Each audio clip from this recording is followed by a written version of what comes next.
కళాశాలలు నియమ నిబంధనలు తుంగలో తొక్కి ఇష్టానుసారంగా నడిపిస్తున్నారు. ఫీజుల గురించి వసతుల గురించి అడిగే నాదుడే లేకపోయే అధికారులు పట్టించుకోరు, యాజమాన్యం మారరు. దీనికి నిదర్శనం బీవీసీ ఇంజనీరింగ్ కళాశాల అనడంలో అతిశయోక్తి లేదు. ఓడలరేవు బీవీసీ ఇంజనీరింగ్ కళాశాల నుండి విద్యార్థులను ఎక్కించుకొని సాయంత్రం తిరిగి వెళ్తున్న బీవీసీ ఇంజనీరింగ్ కళాశాలకు చెందిన బస్సు సరిపల్లి గ్రామం వచ్చేటప్పటికి స్టీరింగ్ రాడ్ విరిగిపోయి పంటకాలంలోకి బోల్తపడింది. ప్రమాద సమయంలో బస్సులో ఉన్న 6 విద్యార్థులను గ్రామస్తులు అద్దాలు పగలగొట్టి క్షేమంగా బయటకు తీశారు. స్వల్ప గాయాలతో విద్యార్థులు బయటపడ్డారు. అయితే జిల్లా వ్యాప్తంగా తుఫాను ప్రభావంతో శనివారం విద్యాసంస్థలకు సెలవు ప్రకటించిన జిల్లా కలెక్టర్ ఆదేశాలను ధిక్కరించి విద్యాసంస్థలను నడపడం వలన ఈ ప్రమాదం జరిగిందని విద్యార్థి ప్రజా సంఘాలు మండిపడ్డాయి. దీనిపై విచారణ జరిపి తగు చర్యలు తీసుకోవాలని డిమాండ్ చేశారు.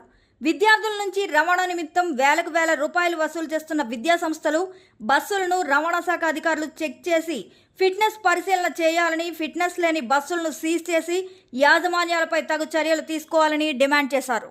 కోనసీమ జిల్లా సరిపల్లి గ్రామంలో ఈరోజు మధ్యాహ్నం బీవీసీ ఇంజనీరింగ్ కళాశాల బస్సు స్టీరింగ్ రాడ్ ఇరిగిపోయి 6 విద్యార్థులు తోటి ఉన్నటువంటి బస్సు పంట కాలువలో పడింది. ప్రమాదవశత్తు విద్యార్థులకు ఎవరికి ఏమీ కాలేదు.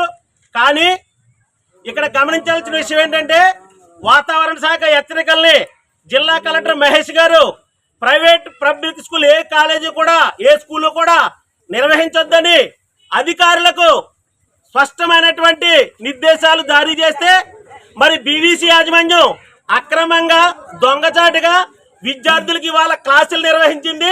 ఆ సెలవు రోజుల్లో వాతావరణం బాగోకుండా కళాశాల క్లాసులు నిర్వహించడం వల్ల విద్యార్థులు ప్రాణ నష్టం, ఇంత ప్రమాదానికి గురి కావాల్సి వచ్చింది.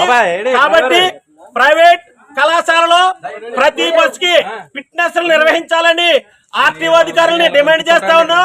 సెలవు రోజుల్లో కలెక్టర్ ఆదేశాలు పేజీ చేయనటువంటి బీవీసీ యాజమాన్యంపై తగు చర్య తీసుకోవాలని డిమాండ్ చేస్తా ఉన్నాం.